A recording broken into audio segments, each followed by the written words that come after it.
Tinatawagan ko ang ikatlong kalahok mula sa grupo ng Dunggalo at Balita Underground Production. Inuulit ko, tinatawagan ko ang ikatlong kalahok.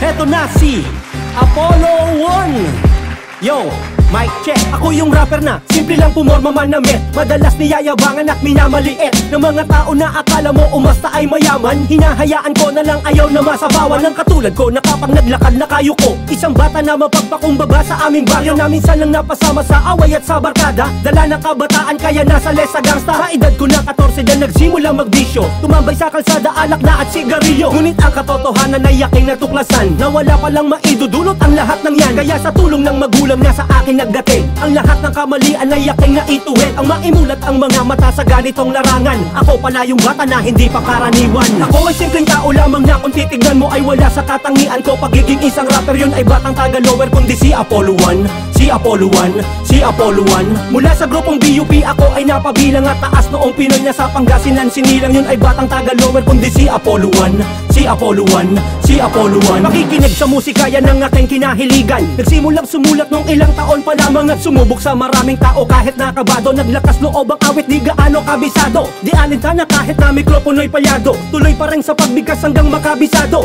Ang mga letra na pag may mali ay binabago. Unti-unting nahasa ang utak hanggang matuto. Sumali sa rap contest at nakikipagsabayan. Di maiwasan ang lutuin ka sa bawat laban. Kuminsan ay walang pamasahe ng utang lamang. Lumipas na ang gutom dahil sa damay ng bilang. Tiwala sa sarili at dasal sa itaas. Yan ang unang dahilan kung bakit lalong lumakas. Ang maimulat ang mga mata sa ganitong larangan. Ako pala yung bata na hindi pangkaraniwan. Ako ay simpleng tao lamang na kung titignan mo ay wala sa katangian ko. Pagiging isang rapper yun ay batang taga-lower kundi si Apollo 1. Si Apollo 1, si Apollo 1. Mula sa grupong BUP ako ay napabilang at taas noong Pinoy na sa Pangasinan. Sinilang yun ay batang taga-lower kundi si Apollo 1.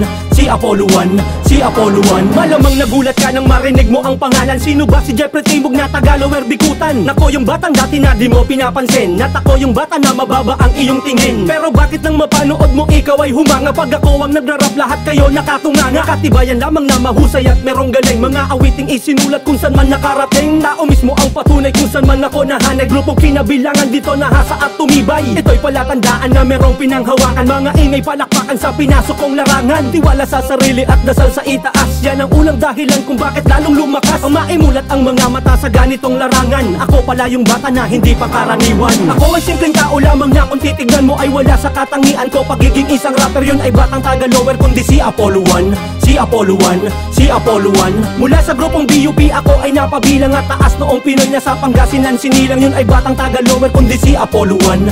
Si Apollo 1, si Apollo 1. Ako ay simpleng tao lamang na kung titignan mo ay wala sa katangian ko. Pagiging isang rapper yun ay batang taga-lower kundi si Apollo 1. Si Apollo 1, si Apollo 1. Mula sa grupong BUP ako ay napabilang at taas noong Pinoy na sa Pangasinan. Sinilang yun ay batang taga-lower kundi si Apollo 1. Si Apollo 1, si Apollo 1.